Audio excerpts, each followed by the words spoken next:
You've probably heard the advice that you should niche down as a copywriter, that you should get really good at one specific market or area or expertise or type of copy. It is probably one of the pieces of advice I wish I listened to sooner.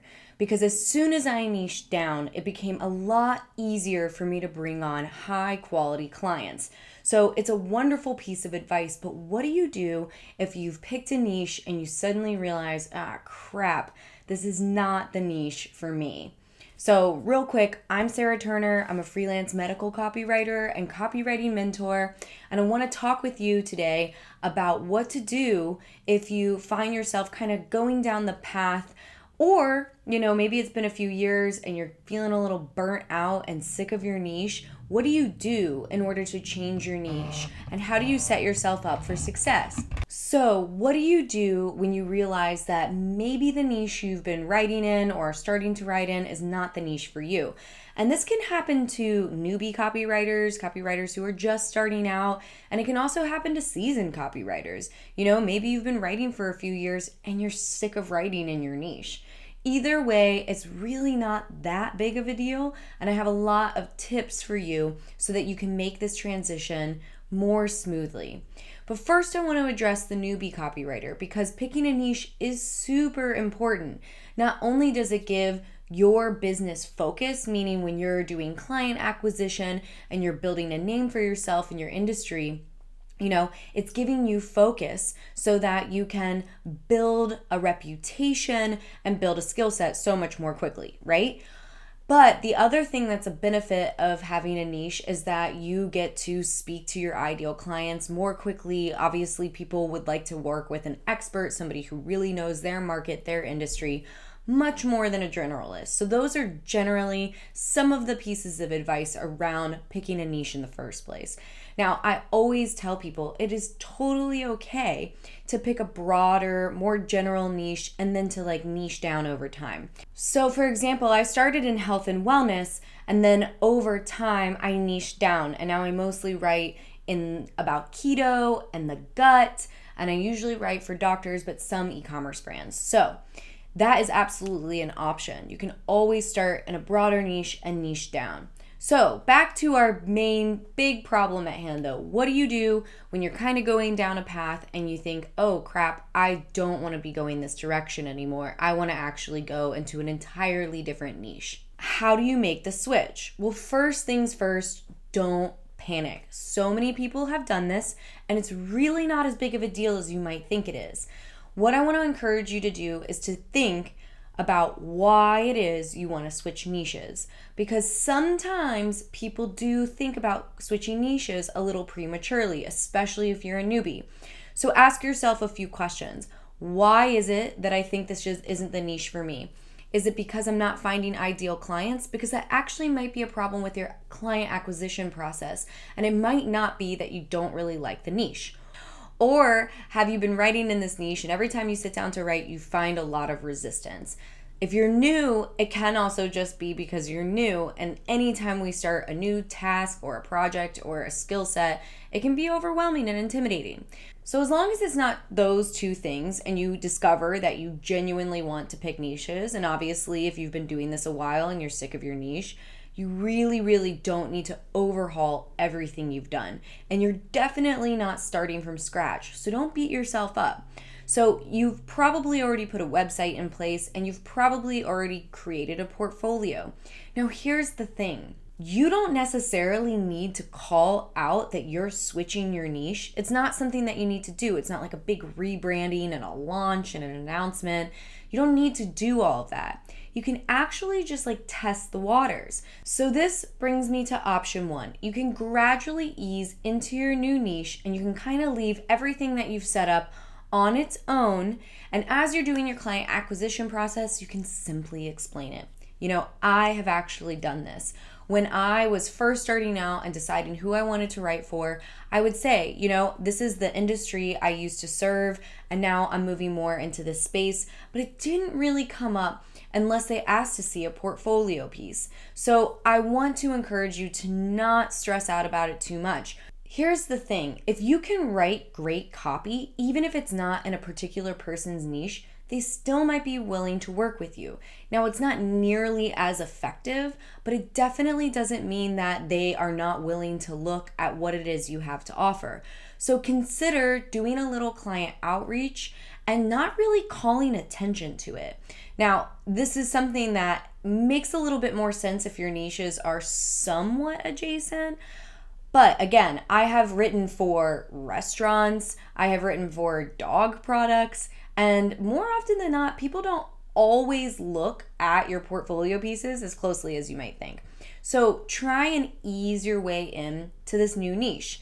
Now, you can make 2 different profiles maybe on LinkedIn, and if you're really not uncomfortable with setting up a website, and I mean the ideal situation is to also maybe set up a website. I would encourage you though to come up with a few portfolio pieces at the very least that you can send when you're doing client acquisition. But again, these things are not necessarily as essential as you might think. Really, truly, switching your niche can often look like reaching out to a potential client in the new niche you want to write for and just sending them a cold email or a message or however it is that you're doing your client acquisition, saying all the same ways that you can help them, leading with value, being super helpful, talking about your experience, and not really calling out what most of your experience has been in. Obviously, you would never lie, and when they ask you for portfolio pieces or to see some of your previous work, you can explain, I'm transitioning into this niche, and give a simple explanation as to why. But quite frankly, if you are already effective in client acquisition, most clients are not going to be too concerned with this, in my experience. So you can transition into your new niche gently. It really is one of those things that I think people think is a much bigger deal than it is, right? It's like the first time you hit publish on your website. Well, guess what? When you first hit publish on your website, generally no one knows about it and no one comes and visits it, right? You have to actually put it in front of other people. And so that is kind of the same thing. Yes, maybe internally it feels like a big deal. You're making a huge transition, and it is. You're making a big switch. But outwardly, the people who are engaging with you on a day-to-day basis probably aren't as aware as you are. So just do what you need to do to gradually ease in. But this brings me to option number 2. Maybe you are so fed up with your niche and you are like, this was not for me. I know that it's not just me not finding the right ideal clients. I know that it's not me having resistance because this is new and scary, right? So if you know that and you're like ready to make the full-on switch, then go for it. I actually think this is the best way to do it, is to make the full switch, but I've seen so many people make the gradual switch and it works. So I want you to know that. But if you make the full switch to changing your niche, all you really need to do is update the copy in your website and maybe some of the images.